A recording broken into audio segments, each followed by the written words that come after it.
Well, good morning, everybody. I hope everybody had themselves a great New Year's. I know in the United States, we just celebrated Christmas and what's been going on New Year's week. So this is actually New Year's Day in the United States. So kind of rainy and terrible day here on the Oregon coast, but I'm certainly glad to be with you. I'm glad to be presenting this webinar. It's number 9 in the series of 10. So we've only got today and next week on our last one. And what I wanted to do is to make sure that you guys understood that I'm not going to present anything on the Holocaust. It's certainly going to be mentioned and talked about today and next week, but I didn't want to give you the full gruesome details of it because of the appropriateness of the subject is uncomfortable for some of the students. At least it certainly is in the United States. And I think it is definitely age-appropriate material. But needless to say, it was a very bad time in world history and U.S. history and all of history for that matter, because it was a very dark chapter in human history. And I think it needs to be, addressed at the appropriate time for students and parents, but certainly not over the internet with a webinar. But we are going to talk about it a little bit, but I'm not going to show you any of the, the real terrible things that went on. But last time we were looking at this material, we were looking, basically the United States of America had been thrust into the war, and they had been brought into the war because of the attack on Pearl Harbor on December 7th, 1941. This was the formal action by the Imperial Japanese Navy that brought the United States into the war, and it was a very difficult time for the first few years because of the war. Probably because the United States, we were not completely prepared for what was going to happen. We knew that the Japanese were going to be doing some things, and we were certainly monitoring the situation in Europe very carefully. As you know, during the last webinar, the United States began to understand what was fully happening in Europe when the Japanese, the Germans, and the Italians signed the Axis agreements in 1940. That's when we started to realize that there's a real possibility that the United States would be brought into war. In fact, so much so is that President Franklin Delano Roosevelt met with the British Prime Minister Winston Churchill, and they met as a secret meeting off the coast of Africa, actually in Morocco. And basically what they were thinking about is that when the United States would come in, what would be the strategy? And they formed what is called the Atlantic Charter.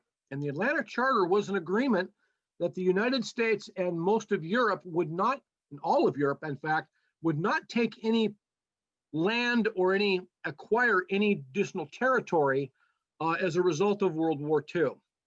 But when the United States finally did get put into this war, obviously it was very stressful because we were attacked at Pearl Harbor. We lost somewhere around 2,700 men. People were killed. But more importantly than that, though, that the United States would now be brought into this war. And it would be brought into the war in a way that Germany did not want us to be brought into the war at this time. Germany had its hands full with Russia because they realized that, one, the United States might be brought into this war, and two, they were having their hands full with Russia, and they would have their hands full with Russia. In fact, it was one of Hitler's greatest mistakes of Adolf Hitler, was that they were essentially attacking a country that was vastly huge in geographical area to the rest of Europe. They didn't grasp the situation of what Russia could do once they were able to fully mobilize their people as well as their resources. And they completely misunderstood and misjudged what the United States was going to do. In fact, when the Japanese did attack Pearl Harbor, Admiral Yamamoto of the attacking Imperial Navy of Japan basically said that they have awoken a sleeping giant and filled him with a terrible resolve. He understood very clearly what the United States could and would do in a situation like that because of the vast resources available to the United States but besides that, its technical ability of its citizens and its education of its citizens. And Japan just didn't quite understand that the United States was indeed a sleeping giant. And that would unleash the material power of the United States of America. We had all the resources, the people, the ingredients to start manufacturing vast array of arms and munitions to support this war. Historians only have to go back to the US Civil War to understand exactly what the United States is capable of doing. A country with vast material resources, a vastly educated population, and the engineering expertise to get this thing turned on very quickly, and that's what the United States did. Now, when the United States got into this war, the very next day after Pearl Harbor was attacked by the Japanese Navy, the United States would declare unconditional war with the Empire of Japan. Franklin Delano Roosevelt would call an emergency session of Congress, and they would get the declaration of war. Lo and behold, one day later, the German Adolf Hitler and Germany would declare war on the United States. So now the United States is in a two-front war. The European theater of operations, and now we have the Pacific theater of operations with Japan. Interestingly enough, when the United States got into this war, they realized that their first and foremost thing would be obviously to win both wars. But what's important to understand, class, is that when the United States was making a choice about where are we going to go first, it had to be Europe. And there's two reasons why the United States would start concentrating on Europe much more aggressively than the Japanese theater of operations. And that's obviously pretty simple, because the United States was receiving intelligence reports of the horrible atrocities that were happening in Western and Eastern Europe with regards to the Jewish population and the Holocaust. Thousands of people, hundreds of thousands of people were being rounded up and summarily imprisoned and executed in a terrible fashion. But also, there was also intelligence reports coming out of Germany that Hitler is working on something very terrible, other than what he's already been doing. So what's important to understand is that where do we go from here? Now, the last time we met, what we were talking about is essentially the war itself. But I wanted to kind of bring you up to speed a little bit before we actually get into the PowerPoint today about what exactly the United States has to deal with and what the situation was, because it was a little bit more complicated than just simply the US going to war. How do we conduct the war? What type of strategic plan are we going to do to win this war? But we also started to realize about all the atrocities the Japanese were doing. The Japanese were committing unspeakable atrocities out in the Pacific theater of operation and, of course, in China. The Nanking Massacre, the occupation of Manchuria, they would get into Southeast Asia and commit unspeakable atrocities that would eventually lead to what we now know is the death of about 35 to 38 million people would die as a result of what the Japanese were doing out in the Pacific theater of operations and in Asia. But we also were taking a look at, well, how do we deal with Europe? Look at what Europe, and now we got to understand about what is Europe, or specifically Germany, working on that could change everything. So let's get started with this. We're going to get into the PowerPoint where we were last time. And we're going to set it up to where we were on slide number 33, I believe. In fact, I'm going to go back just a little bit. I'm going to go back to slide number 28, because this is very important. As we go through the war, it's important to understand, we went through this, but I kind of wanted to catch you up a little bit about what exactly the United States has to do to get this thing under control. Now, as we've talked about before, the United States was having to deal with Europe. And they wanted to deal it first because there were some intelligence reports coming out of Europe that Hitler was actually working on the beginnings of what could be and manifest itself into a nuclear bomb. In fact, Albert Einstein himself wrote letters to President Roosevelt saying, well, there's something that's going to happen in Germany, and we better start making sure that Hitler doesn't get this thing done. As a result of that, we had this thing called D-Day. Now, there was a multi-pronged strategy about how the United States was going to liberate Europe, but also get Germany under control so they could not manufacture a devastating weapon. Now, as we go through this, it became very clear to the United States that Germany is and was an advanced country on what they could do. They were the ones that were developing the V-2 rockets that were hitting across the English Channel and destroying England. They were also the ones that developed the jet engine with the Messerschmitt 262 first fighting jet aircraft. That was way ahead of its time. And now they had reports about they were working on something even more terrible, as from a military application, would be the beginnings of the atomic bomb. Germany actually the ones that realized that it could be done. And obviously it scared everybody to death because of what this thing could do. So our first plan of attack was, let's get the information from Germany about how to make an atomic bomb and make sure that they can't do it. As a result of this, one of the things that they had to do with the Jewish problem is that they had to do a massive invasion in Europe. And this is what leads us to D-Day in June 6, 1944. This was absolutely positively the largest invasion in the history of the world.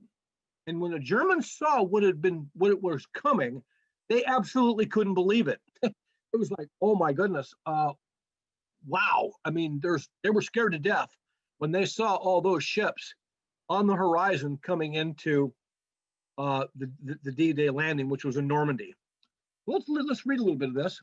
In June 1944, June 6th, Allied troops commanded by General Dwight Eisenhower, who would be a future president, landed on the beaches of Normandy and began an invasion of Western Europe and the beginning of the liberation of France. Despite brutal German resistance, 2 million Allied soldiers would occupy France by July. Okay, so it was pretty much, just think about that. 2 million people are going to come in and we're going to invade this thing. Germany couldn't understand it, couldn't believe how much power the United States and Western Europe was able to muster. Let's continue with this because this is very, very important. But there's a succession of events that happens about Europe that makes it very clear what the United States objectives were. American forces to continue to defeat the Germans and freed Paris by August 1944. In September, Belgium and Holland were freed from Nazi control. Now, people ask me, and students always ask me, well, wow, how come that was so fast? How come the United States was, so fast in having to have this thing done? Very simple. The United States, as we would emerge as a world-leading superpower at the conclusion of this war, turned on what is called the industrial military complex. And this industrial military complex class was the industrialization of military procurement and construction. The United States would build over 300,000 combat aircraft for World War II. They would build hundreds of thousands of tanks, thousands of major large warships, jeeps, tanks, weapon system. We actually produced over 3.5 billion rounds of ammunition, plasma, supplies. I mean, the entire industrialization of the United States was geared toward this effort. And this is why Admiral Yamamoto, when the Japanese attacked Pearl Harbor, said, "We have awoken a sleeping giant." He understood very clearly the industrial capacity of the United States. But what made the United States particularly angry about this whole situation is that the Japanese attacked Pearl Harbor, then 2 hours later, they declared war. So that was not very nice. And that angered the United States government and its American people very angry. People from all walks of life in the United States saw what had happened, saw the treachery of what they had done, and they said, and the fact that Europe was being controlled by the Nazis and people were now being slaughtered, and it became pretty much public opinion. American soldiers by the millions were now being basically signed up to go in and fight World War II. Let's help America, let's help the world, let's liberate the world from the evils of the Axis powers. And that was pretty much the propaganda of the day, and that's exactly what happened.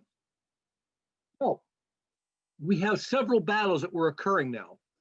all through Europe, all through the Pacific theater of operation. The United States was actually losing the war in the Pacific over the next year and a half because we needed to catch up. But once we started to build the equipment, it all began to change when we started to hit Midway. But we'll get to that just a little bit. But I want to get into the Battle of the Bulge, because in December 1944, Germany would launch its last offensive in the war, attacking Americans in Belgium and Luxembourg. Patton arrived a few days later with 250,000 men. It was the largest battle ever fought by the U.S. Army and the largest battle fought in World War II. This was a biggie. If anybody know anything about General Patton, he was a very determined military man. Okay, the Battle of the Bulge, the U.S. had won the battle. Over 800,000 Americans fought here, and 80,000 of them died. But get this, though. Germany fought with over 2 million men, and they lost 200,000 men. After the battle, the Germans realized that the war was going to be lost. There was no way they could win this war. Hitler, at this at this period of time, began to realize that it's pretty much over. When he saw the overwhelming numerical superiority of the Americans and the Allies under the American command, and the equipment and the planes and the bombardment of Germany now by the Americans in broad daylight. They didn't have to wait till night. The Americans were bombing in broad daylight. It became very clear to Hitler that the war was going to be lost. Okay, and as a result of that, Germany would finally surrender. The U.S. would win battle after battle. In fact, there's a couple of really, really great movies that I'm going to recommend that you see if you ever get a chance. The first one that I recommend to see is called The Battle of the Bulge. It's a great movie. The second one I want to recommend is what they call Saving Private Ryan. That's a fantastic movie, and it's about the invasion of the D-Day invasion of Europe and the liberation of Normandy and France. It's a fantastic movie. But the Germans, they would surrender. The Americans continued to bomb Germany and attack the Western Front, while the Soviets, now this is something very interesting, the Soviet Union was now completely engaged in the war, and now they're going to hit their Eastern Front as well. Very interesting thing, because like I said, Germany was basically winning this thing very easily. But what they did was they did something very terrible and very wrong. They attacked Russia in the middle of the winter. And because they did that, the German soldiers were ill-equipped, couldn't be supplied, and they died of starvation, they died of exposure, and they died, and eventually they would die in Russian prison camps. They failed to take the city of Stalingrad, which they wanted very badly. Hitler's three greatest mistakes were, one, is that they should have never attacked Great Britain, because that's what would bring America's eyes to Europe. Second big blunder was that they should have never attacked Russia. And the third and the final thing that Hitler did wrong was that he attacked, or he would declare war on the United States. Now, looking back in retrospect, class, about World War II, Germany shouldn't have done anything like that. The whole World War II situation in Germany should have and could have been avoided at all costs. They had no business attacking Poland in September of 1939. That's what began the whole thing. He had already had what he wanted and taken back from what the Treaty of Versailles took from him after World War I. Once he had annexed Austria and then came into Czechoslovakia and took that, the European countries said, look, fine, but don't go any further. And he did. And that's why Hitler would go down in history as probably the worst leader in the history of the world, because of what he did, and what he did would eventually cause his people to happen. He killed his own people. He was killing his own people because the Jewish people would have fought for Germany. They thought of themselves as Germans first, but he executed people who were not so-called the blue-eyed master race of Aryan blood. And unfortunately for the Jewish people, they were involved in this thing called the Holocaust. Once the German surrender happened, that's when the United States realized the absolute horrible things, and the magnitude of the atrocity was unbelievable. We knew that there was something bad going on. We didn't know how bad. We knew there was a Holocaust, but we had no idea the amount of devastation that this was causing. But Hitler killed 6 million of his own people who would have fought for him. So you could say that that was his fourth great mistake, is that he was basically killing his own people. Terrible. And I don't want to go any further into the Holocaust because of the appropriateness of the Holocaust and what it did. But let's get into some of this other stuff because it's very, very important. Okay, as you say, May 5th, 1945, the VE Day, Germany would surrender. This caused for celebrations all over Europe. Even Germany was celebrating, even though they were devastated. The people who were left alive in Germany were celebrating the defeat of Hitler, and now they could start rebuilding their country, but at a tremendous, tremendous cost. It was a very, very bad situation. In fact, one of the movies that I've recommended that you see, and I hope that you were able to see this at one point, would be the German, what they call the Third Reich, the rise and the fall. It's on the U.S. History Channel. It can be probably available in China. I would hope that it would be, because it certainly didn't involve China. It involved Europe and what happened in Europe. But I think that would be very, very good for you to watch. It was the Third Reich, the rise and the fall. If you ever get a chance to see it, it'll put everything in very clear perspective about the main events about what happened in this period of time. Why did Hitler do this? Considering this, class, in 1936, Hitler was in Time magazine's, well, actually, Hitler would put on the U.S. or the World Olympics in Berlin in 1936. In 1938, he was voted Time magazine's Man of the Year. And only 7 years later, Germany was sitting in absolute ruins. Germany had been absolutely, utterly destroyed by the bombing campaigns of the Americans and the Allies in Europe. Sad, because in 1936, Germany was the envy of the world. Hitler had done a miracle as far as what we've already gone through with regards to rebuilding the German economy and the people. Hitler's greatest mistake and what made him a terrible person was what he did to the Jewish people and his own people, and the fact that this man was basically started World War II by invading Poland when he was told specifically not to. But let's continue to go on. Okay, so May 8th, VE Day. Now the World War II is over in Europe. Thank goodness, because it was a time and place that basically people were suffered terribly in Europe because of this war. There were millions of people that died, but also the entire economies were destroyed, cities were destroyed, infrastructure was destroyed, and they'd have to be rebuilt. And that's exactly what they would do. At the end of this war, this is very, very important, class, and this is critical. This was Franklin Delano Roosevelt's last trip. And this was February of 1945. The big three met at Yalta in the USSR to plan the post-war world. Now, keep in mind, the Japanese were still fighting in the Pacific against the Americans, predominantly the Americans. And you can see from the picture right there that Franklin Delano Roosevelt was a very, very sick man at this point. He had just, well, we're going to continue, but he had won his fourth term in office, which many people believe was one term too many. But he realized, and people realized, that he has to get the war done. And then Franklin Delano Roosevelt would die only about 2.5 months after this photo was taken. He was a very sick man. But we have Winston Churchill, and then we have Joseph Stalin of Russia. So they would meet and they would plan this out.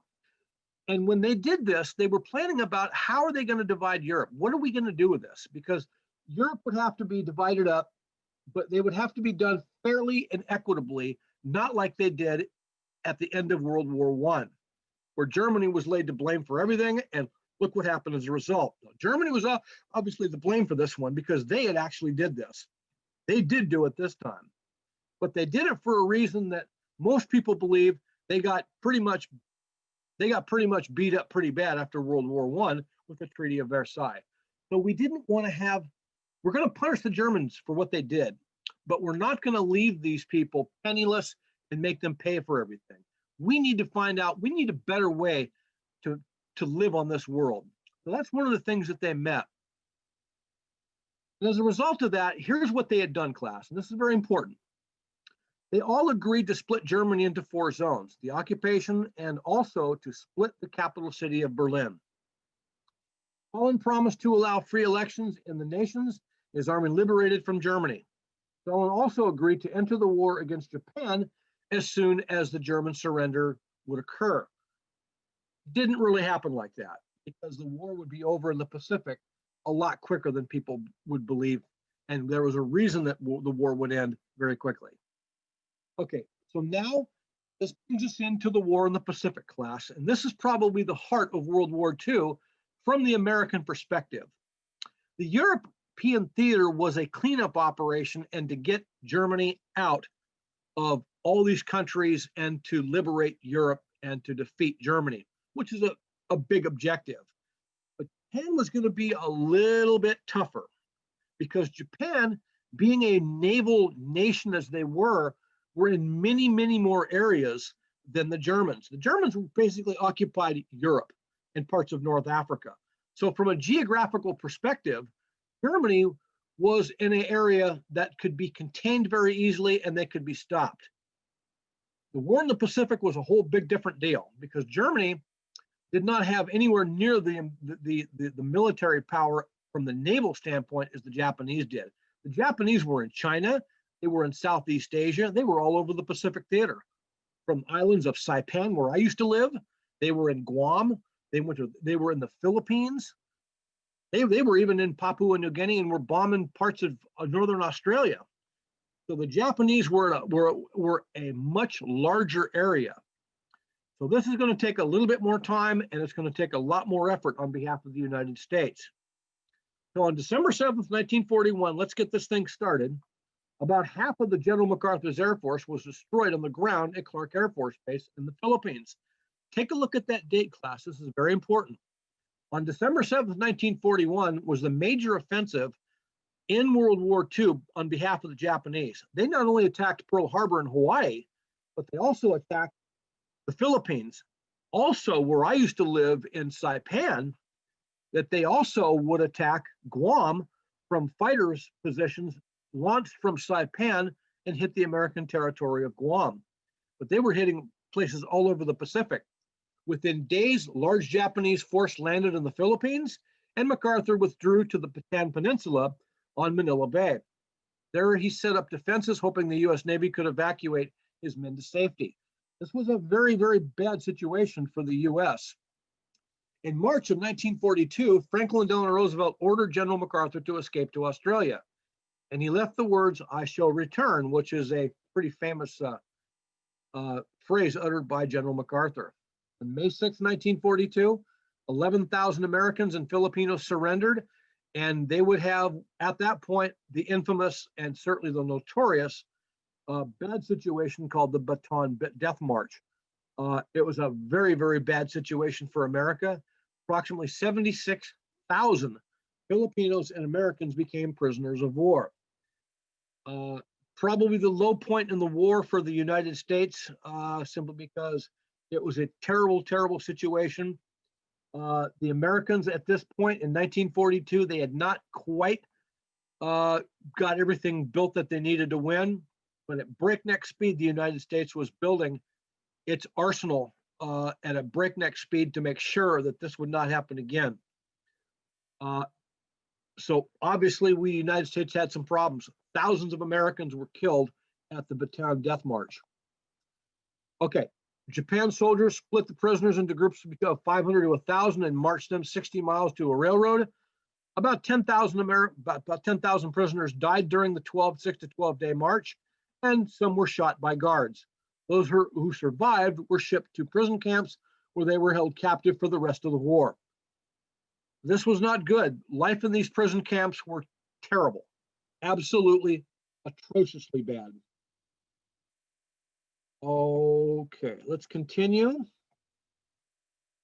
And as a result of the Bataan Death March, the Japanese general responsible for organizing The March was one of the 6 Japanese executed for war crimes. At the end of the war, they had a war crimes tribunal, and this Japanese general who did these horrible atrocities against the Americans, who were prisoners of war, was summarily executed as a result of that.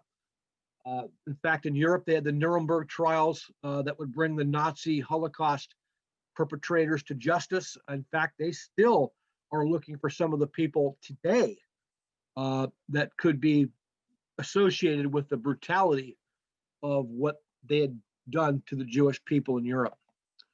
Okay, this is a pretty much example of what they were doing. Today, it's still a famous site in the Philippines. Okay, now this is what I was talking about before, and this is very, very important. The Japanese expansion. Because they were expanding all over the Pacific, this was a lot different war. This was a naval war. This was a marine war. They would land with naval support, and then they would have to continue pursuits with the Navy and their aircraft, because the Japanese were rooted in so completely into these places that they were difficult to find. And they were engaging, and basically they were looking at snipers, and they were looking at guerrilla warfare tactics. So this was something new. And these were extremely capable and dedicated fighters. The Japanese expansion, the forces continued to expand and were not stopped by the Allied forces until the Battle of the Coral Sea in May of 1942. This was one of the big battles in the war, but it wasn't the biggest turning point yet, but that would come. The battle fought entirely with planes from aircraft carriers. Enemy ships never came within sight of one another. It was all done by air. But as we continue to go through this, both the United States was gaining power and the Japanese power, and the Japanese were beginning to lose power. Simply because one of the most important things I've talked about before, the United States continued to build their arsenal. And this is where the United States' production and its industrial military capacity became very clear. The United States, when we turned this industrial thing on, it would not stop. They would destroy a ship. 2 days later, a brand new ship was built to replace it. But we were now building hundreds of ships and literally hundreds of thousands of attack aircraft. We just kept going off the assembly line after assembly line. It couldn't be stopped. If you take a look at Japan, it's a small island country. It couldn't possibly have the industrial capability of that of the United States. Although both the United States and the Japanese lost about half of their forces, the battle stopped them from establishing the bases they needed to invade Australia. That's what that was for. First, how you defeat the Japanese, that you keep them from expanding. Now we're going to defeat them and take back what they have already taken. That was pretty much the plan. As we get further into this, you can see very clearly, look at the territory that we had to figure out how to win. We had Manchuria, we had Korea, we had French Indochina, Siam, Burma, Malaysia. We had pretty much all of the Dutch West Indies, which is now Indonesia. We had Papua New Guinea, Guam, Mariana, the Marshalls, Gilberts. This was just one great big huge territory. So this was obviously a lot more challenging to the Americans than it would be the European theater of operations. Even though it was a terrible war in Europe, we pretty much had other countries that were fighting along with us. We had France, we had Belgium, we had England, we had other countries. The theater of operations, the United States pretty much did this mostly by themselves. We did have some help, but not like we did in Europe. So let's continue to move on this, because it gets pretty interesting about now. Now, the Battle of Midway. Now, this one is very important. Now, keep something in mind, class, and I don't want to forget this. When the United States, when we won the war in the European theater of operation, there were some very important developments that would take place in Europe that would obviously affect the battle in the Pacific theater of operations. And that's what, when we went into Berlin, when the United States, we won the war, Hitler surrendered and allegedly committed suicide, we were now free to look at everything they had done. And the United States seized the laboratories of what they call the jet engines, all the jet engine research, and all of the aerodynamic research of aircraft, but we also got they also got what would enable us to get and finish the atomic bomb. Once U.S. intelligence realized that Germany had this information, we began our own thing called the Manhattan Project, and we actually smuggled German scientists out of Germany to get this thing done. Hitler was a lot closer to developing an atomic bomb than we had realized. And why I'm bringing that to bear now is because of what they did and what they seized in Europe would help the United States complete the Manhattan Project with Robert Oppenheimer. And they would build this Manhattan Project, which would be morphed into what they call Trinity, the 3 atomic bombs that would be developed at Los Alamos in New Mexico. This was so top secret that nobody actually knew about it. In fact, when Franklin Delano Roosevelt passed away, just after that photograph was taken, I showed you a little earlier, his new vice president, Harry S. Truman, didn't even know about an atomic bomb or anything about the Manhattan Project. So this is how secret it was. And the reason I'm bringing that up now is because the Battle of Midway would be the turning point in the World War II Pacific Theater of Operations, which would eventually complement and allow the development and the deployment of the atomic bomb. So let's continue to go through this because it all kind of ties together. The Battle of Midway, June 1942, the battle was also fought entirely from the air. The U.S. destroyed 3 of the 4 Japanese aircraft carriers, and they were still loading bombs on their aircraft. This carried with a loss of 250 Japanese airplanes. This was the last Japanese offensive. This was one of the major wars in Midway, or the turning point in the war for and on behalf of the Americans. Because remember, the Japanese only had so much equipment that they had at their disposal because they didn't have the capacity to build more. If the United States lost a ship, they would simply rebuild it, and it would be another one would be built. But the Japanese did not have that capability. So this was obviously a very, very important battle. Now we would go through the Battle of the Guadalcanal. This was also a big, big deal. This was the first U.S. offensive where the United States would now take the lead and they would now attack. August of 1942, 11,000 U.S. Marines landed on Guadalcanal in the southern, what they call Solomon Islands, just a little bit south of Papua New Guinea. And about 2,200 Japanese fled into the jungle, and they fought there for 3 months. In February 1943, Japan was defeated and they abandoned Guadalcanal. This was a very bloody war. Hand-to-hand combat, very terrible conditions. Okay, now we're looking at island hopping. Now, this is where it's very important, class. And this is where I started to really get interested in the World War II because I lived on Saipan for almost 11 years. And this island hopping was from February 1943 until eventually the end of the war. But eventually it was called Operation Forager. And Forager was a strategy where the United States would systematically take back every single island that the Japanese had occupied. Simultaneously, we were now starting to get it ready to where we could get a strategy to where now we could take the war directly to Japan. They had done all these horrible things all over the Pacific Theater of Operations. Let's get to a position to where we can now start taking the territory back, and then we'll carry the war directly to the Japanese. Now, this happened in very quick succession. Now, keep in mind, Franklin Delano Roosevelt was still in charge, and he was still, he wouldn't die for another 2 years, after this event was happening. Okay, the American offensives, the U.S. first captured the rest of the Solomon Islands and then the Gilbert Islands. After seizing the islands of Tarawa and the Gilbert Islands, it was used by the U.S. Admiral Nimitz to launch bombing raids on the Japanese bases in the Marshall Islands. So all these things were now starting to come about. As the United States military continued to grow, more and more offensive were happening and at all different places in the Pacific Theater of Operations. There was still, at this time, the war was still raging in Europe. So we were fighting a two-pronged war.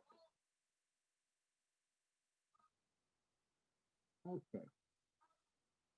More U.S. offensives. By February 1944, the U.S. had crippled the Japanese air power and seized the Marshall Islands. By June of 1944, the U.S. had captured parts of the Mariana Islands. This was a critically important class because the Marianas were important because now the Marianas, having the bases there, now we could go after the Japanese cities, because in the Mariana Islands, there's an island called Tinian, which is just about 5 or 6 miles south of Saipan. And this is where the United States would build the largest airport and runway infrastructure in the world at that period of time. In fact, it would house 500 B-29 bombers. So now these planes could now hit the Japanese mainland and force an end to the war. But it didn't quite happen that way. We were bombing, but the Japanese would not surrender. During this period of time, the Philippines, in mid-October 1944, the U.S.'s forces invaded the Philippine islands of Leyte. Although the U.S. quickly captured the island, a huge naval battle ensued. In fact, this was probably the largest naval battle in history. The Japanese used kamikaze pilots for the first time in the battle. They were understanding that they were going to lose this war. And because of this war, a kamikaze pilot class is a suicide pilot. They would go, drop all their bombs, do everything they could, and then crash their airplanes into the American ships to keep them from continuing to advance on Japan. And for the most part, it was a suicide tactic. Also during this period of time in 1944, a little bit before that in June actually, the United States was now capturing, as they were capturing Saipan, it became very clear to the US government how dedicated the Japanese military was in winning this war and to protect their emperor, which was considered a living deity in this period of time, or what they call a living god. What the United States didn't realize was the dedication of these people and the absolute dead fact, sad reality that these people were simply not going to give up.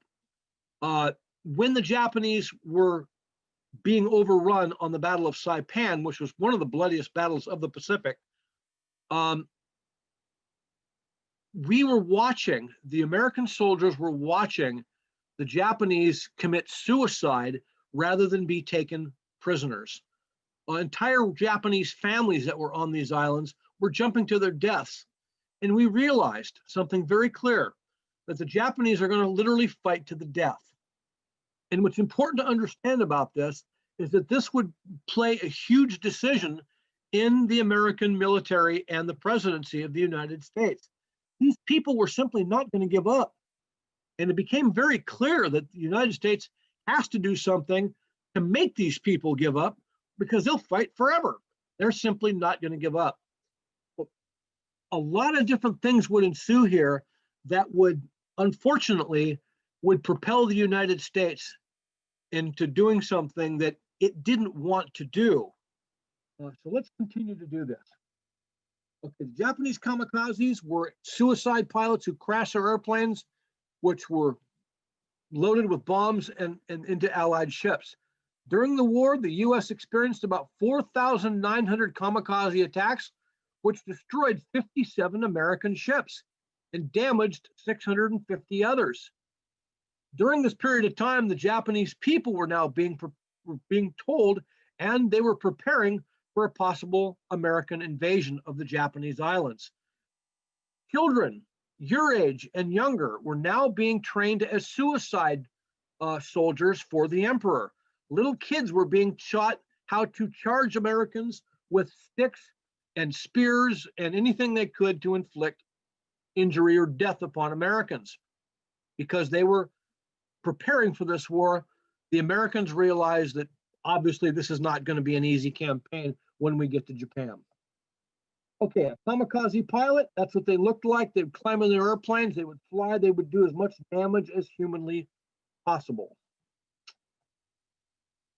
Okay, the Philippines. Now, after securing Leyte, the U.S. invaded Luzon in an attempt to capture Manila, the capital city of the Philippines.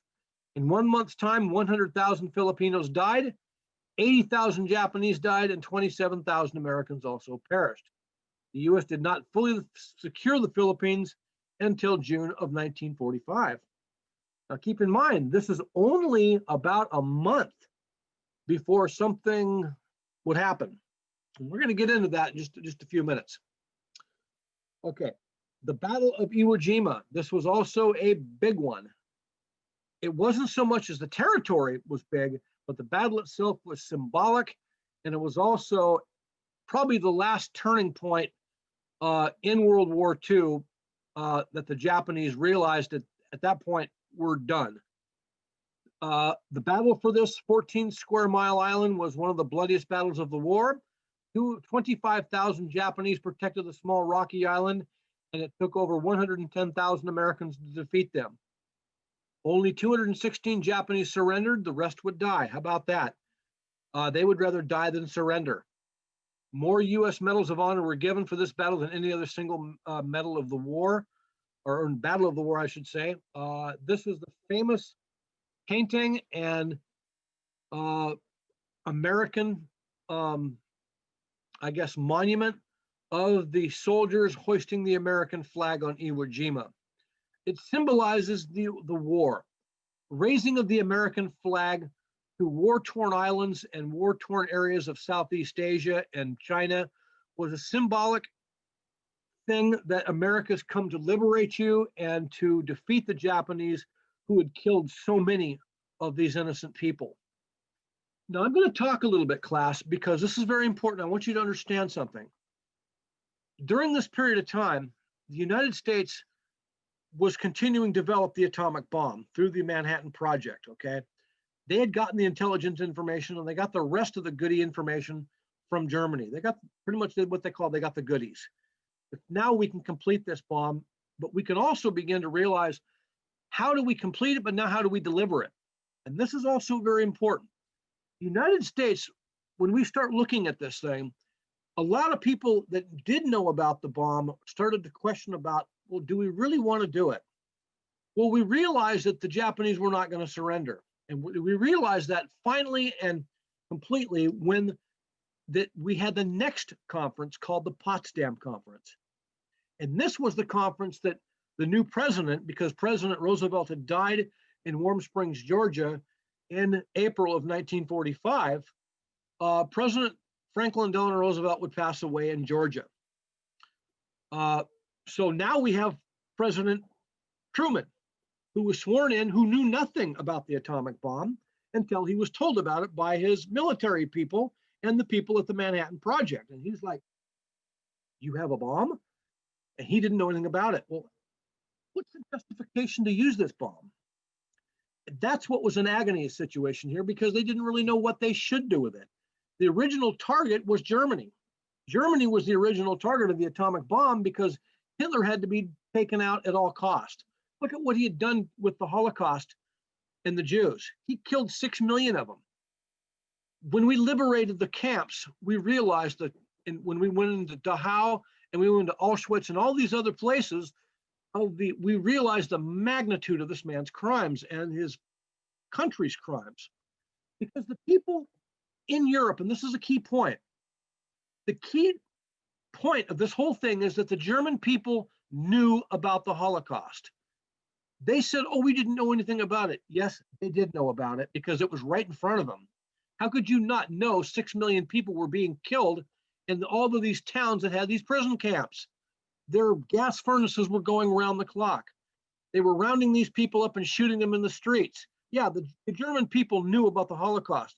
They were the ones that knew about it, and they did nothing to stop it because they were brainwashed to thinking that they were the greatest country on earth by Adolf Hitler, who had delivered on his promise, but now took the country into a terrible, terrible war. They didn't have the guts nor the fortitude to get this man stopped at any cost. Where is the common sense of decency here? There wasn't any. So we understood that when the Germans surrendered, the German people are going to have to see what they had done. And they did. We marched the German people through these Holocaust and said, hey guys, this is what was done in your name. These were not innocent bystanders. These people knew, and they were subsequently forced to bury their Jewish people, that they had killed, that they knew about. Now, let's go back to Japan, because this is a key point, and I want you to clearly understand this. All around the Pacific theater of operation that was being pretty much done by the Japanese citizens knew very little about what was happening in other countries that the Japanese military was now doing. And this is very important. The Japanese citizens were not told of the atrocities that their military was committing, and they were told, and the Japanese military was told by their commanders and by their command people, do not discuss what we're doing in other countries. You will not talk to your wives, your kids, or anybody else in Japan about what we're doing. This is a very, very important situation, because from a compare and contrast standpoint, the United States didn't know what the Japanese knew or didn't know. So we did not have the luxury of what we did know in Europe. Now, just imagine, class, if you are a brand new president and you knew nothing about Trinity. And Trinity was the 3 bombs that were manufactured by the United States to hopefully end this war, the 3 first atomic bombs. One was detonated, a test detonation in Alamogordo, New Mexico on July 16th, 1945. They weren't even sure that it was going to work. When it worked, it was amazing of what this thing could do. They had no idea the destructive power of this thing, and they measured it, and it was 27 million sticks of dynamite going off simultaneously. That's what the power of the atomic bomb was. Just imagine, if you threw a stick of dynamite, small stick of dynamite in a classroom, for instance, it would blow up the whole classroom. Just imagine a device the size of a refrigerator, a little bit bigger than that, blowing up and having 26 million sticks of dynamite. Incredible power of destruction. When the president was told this, he had a choice. Should I drop this bomb or not? I want you to think about that in the back of your mind for just a minute, about would you really do that? Just imagine you're a brand new president of the United States, and now you're forced with probably the most terrible decision any world leader has ever had to face. Okay, let's continue this, because this is very important. And I'm going to skip ahead just a little bit here. No, I don't think I will. Okay, American offensive. Okay, Iwo Jima was located about 700 miles from Japan. Its capture was another step toward the eventual invasion of the Japanese home islands. The Japanese were not going to let us do this. The next island to fall on the Americans was Okinawa, which was located about 350 miles from Japan. So they realized that it's going to happen and there's nothing that much they can do about it. But this is important, class. During the conference, the Potsdam Conference, they issued the Potsdam Declaration. And this is essentially how it went. Japan, we at the Potsdam Declaration, the conference, issued this declaration to you. The Americans are going to win. The Americans have no choice but to win, because we do not want to invade you. You have lost the war. Your military is now crippled. Your Navy is gone, your Air Force is gone, and your ships are being hit daily by American planes stationed in Saipan or Tinian. So please, give it up. We won't take any of your land away. We won't allow you to suffer anymore. We just simply want you to stop fighting. It is now done. Can you please stop and just surrender? And let's just forget this, okay? And the Potsdam Declaration was issued to the government of Japan, and Prime Minister Suzuki promptly said, no, we are not going to surrender. We're going to kill the Americans with silent contempt. Okay, so we issued another declaration, and this time it said, hey, Japan, okay, we understand you don't want to give up because of your emperor. Your emperor can still keep his power. He will still be the emperor of Japan. We understand here's your living God. Just surrender your armed forces. We don't want Japan. We don't want a new territory. We simply want you to stop fighting. We don't want to kill anybody. We're done. And we don't want ourselves to be killed anymore. Too much blood has been spilled. Will you please surrender? Again, the Japanese said, no. You will not invade the island of Japan because our army will win. Okay. At this point in time, the United States realized that there's no other choice. These people have already demonstrated on the island of Saipan and every place else in the Pacific that these people are simply not going to give up. They would rather die than surrender. Also, the fact is that they're not going to give up in front of their emperor. And they felt that they were going to basically kill all the Americans that invaded their country. And it was a legitimate threat. The Americans didn't want to lose 500 to 1 million men that invaded Japan. How are we going to end this war? It became very clear to the President Harry Truman, that they really had no choice, but we have to drop the atomic bomb. So, we did. So, as we get into this thing, as we build up to it, let's read this. In April of June 1945, another bloody battle, nearly 100,000 Japanese defended the island of Okinawa from an Allied force of 180,000 soldiers and 1,300 warships. You can see what we had done. We built 1,300 warships. Japanese kamikaze launched nearly 2,000 attacks against the British and American fleets, and this was the single bloodiest battle of the Pacific War, with nearly 50,000 Allied deaths and 93,000 Japanese. Okay, here's Okinawa. And now we look at the bombing of Hiroshima. Now, this is very important, class. I'm almost done, but I want to leave you with this because when we meet next time, we're going to complete the bombing of Hiroshima, but we're also going to talk about the aftermath of World War II and where did this lead to? And I'm substituting because I didn't want to really get into the Holocaust too much, but I want to get into post-World War II because it's very, very important you understand what did World War II actually do? What effect did it have on our planet Earth? Let's check this out. The bombing of Hiroshima. This holds a special place with my experience because I have been to the place where the Enola Gay actually took off and went and bombed Hiroshima with the atomic bomb. In fact, this guy right here in the airplane that you're looking at, his name was Paul Tibbetts. I actually met this man in Seattle, Washington, at the Boeing Airplane and Aerospace Museum in Seattle, Washington. I met him there a long time ago. Talked to him about it. I've met this man. August 6, 1945. Now, this is very important, you guys, because after the initial test blast at Alamogordo, New Mexico on the 16th of July, that very same day, the other two bombs were loaded on the USS Indianapolis and floated across the Pacific Ocean and landed on the island of Tinian. And guess what? I mean, we're talking very fast here.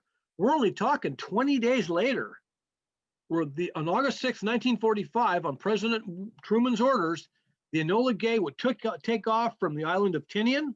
That airport's still there, by the way. It's pretty much overgrown by now. And they would drop the first atomic bomb on Hiroshima. And it absolutely leveled everything. In fact, it destroyed 90% of the city and killed 140,000 people. Imagine that. You killed 140,000 people instantly.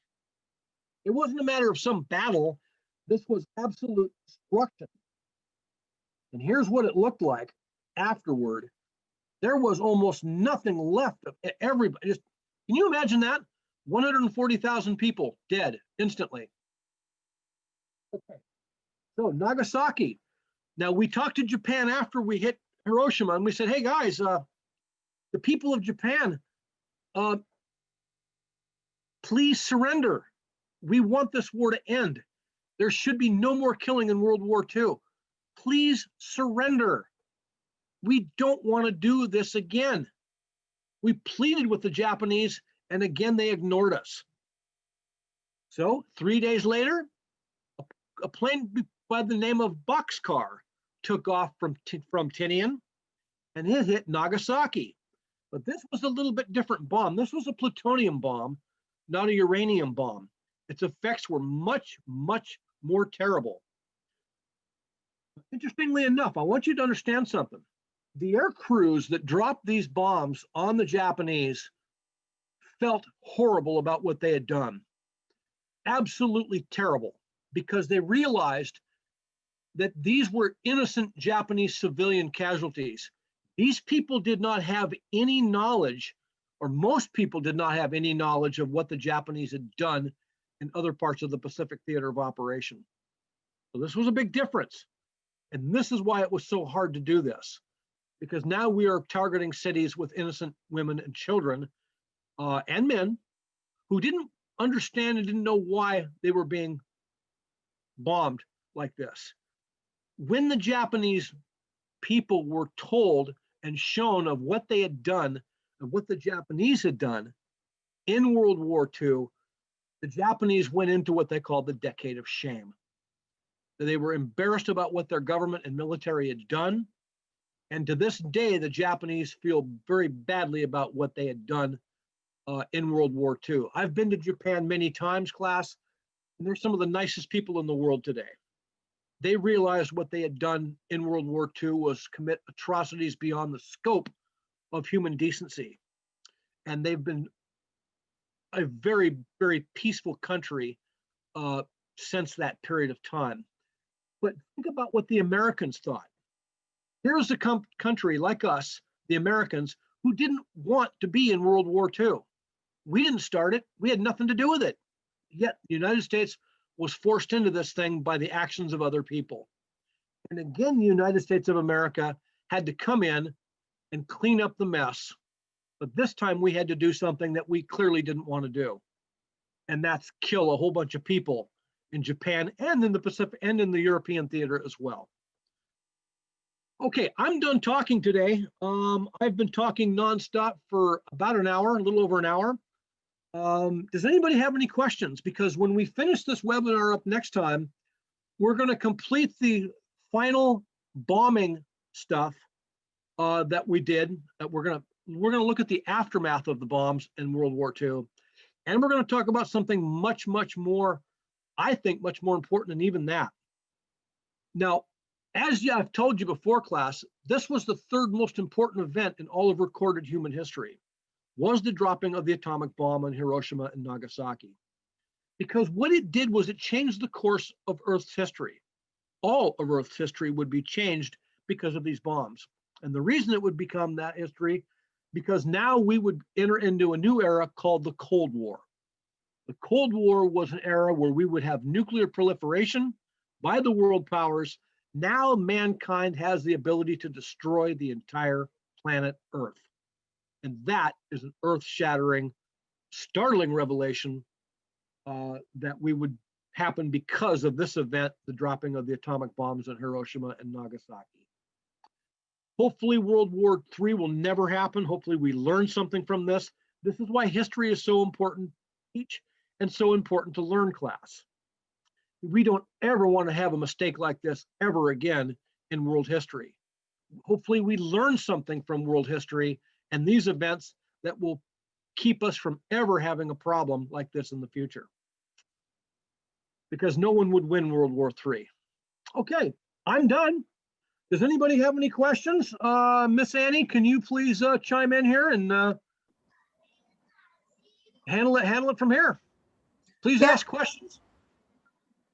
Don't be shy. No questions? Okay. Okay, well, I hope everybody learned something today. We'll finish this up tomorrow, or I'm sorry, next week. We'll finish up with the aftermath of the atomic bombs and how we actually put all this stuff together. And we'll talk about the Cold War, what happened after and because of World War II. I wanted to thank everybody for attending this webinar.